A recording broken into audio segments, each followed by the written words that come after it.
Everything has gone pink, and the Barbie craze is in full drive. It is the highest grossing debut film of 2023 and has made over $337 million in its opening weekend alone. The production design of the film is out of this world, and it's being reported that the paint supplier actually ran out of supplies of pink paint worldwide while producing the film. But don't let the bright colors and the Barbie brand fool you. This is anything but a children's film. Spoiler alert, Barbie is not what you think it is. Assalamu alaikum. So let me guess. This is obviously not made for kids. It's not an innocent movie. It's, filled with subliminal messaging. Let's see. Now, while at first we thought we would be presenting a quick commentary on the meaning of beauty and a generic reminder to not chase after the artificial standards of plastic beauty that brands like Barbie have helped popularize, this is the least of our concerns. Far from being a children's film, this is a highly politicized film, filled with messaging that is inappropriate for children. Well, you see, if you think about it, even the mainstream cartoon shows or, kids shows, that are even produced by like the likes of Disney and Pixar and all these major production networks.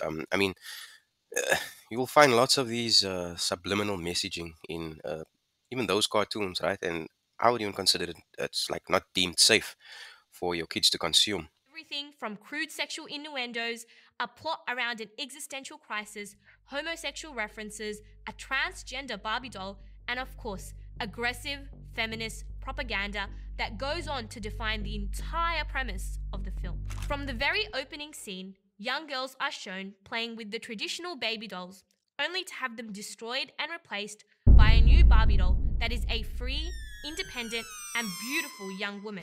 Homosexuality and transgenderism aside, I think that feminism, however, is a little bit more subliminal, and it doesn't really catch the, I think, both women and men folk directly. It's like it's kind of like slides under the rug. Like, yeah, let your what's wrong with a woman being independent and free, and at least by these types of symbols that gives women empowerment.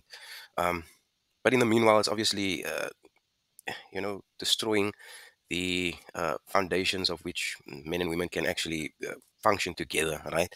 And it's kind of like turning I'll call the societal psychology of women, to become more hostile with men, and it's kind of like shifting things in a way in which, people can't really see the great transformation that feminism is causing. So long, aspirations for motherhood. The entire plot of the film surrounds Barbie's fight against the patriarchy and male-dominated society. It depicts Ken, along with every other man in Barbie Land, who is also Ken, as ridiculous individuals who are obsessed with Barbies, yet Barbies want nothing to do with them. The film then goes on to follow Barbie and Ken's pursuit into the real world outside of Barbie Land, where they are greeted by a society that is dominated by the, again, patriarchy, a world where men are perverts, police make sexual advances on women, and a world where men are in charge of everything.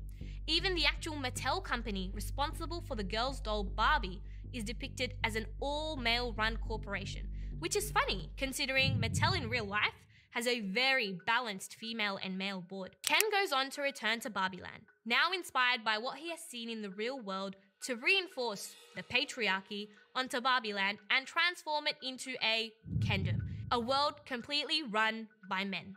Barbie is able to then finally retake Kendom by conspiring with all the female Barbies to switch their Kens and enrage their male partners, causing them to fall into chaos. In the end, the Barbies are able to achieve their freedom by completely isolating men, distancing themselves from them, and essentially dominating them in Barbie Land.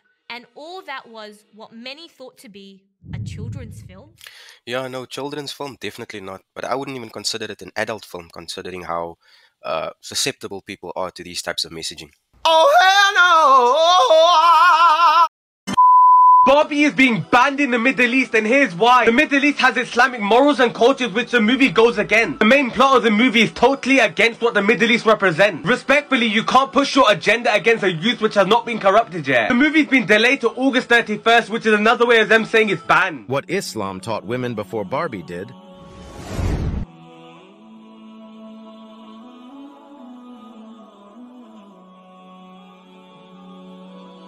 I see you guys are enjoying my content, but you are not subscribed. Please consider subscribing and don't forget to like this video. Jazakallah khair. Now look, plainly, Allah is the best dictator as to how things should work, right? And this issue that modern Western civilization is experiencing between men and women is just, it goes to show that once the world becomes more secular, or they remove God or Allah out of the process, then there's bound to be these types of issues, right? And it just really seems at a point of no return now with with things like this Barbie movie that's pushing feminism further down the people's throat.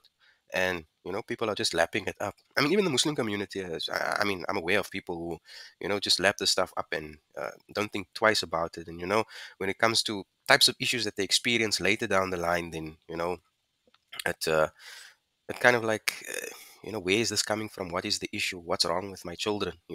Why is my children not following or having certain things that perhaps they expected them to have?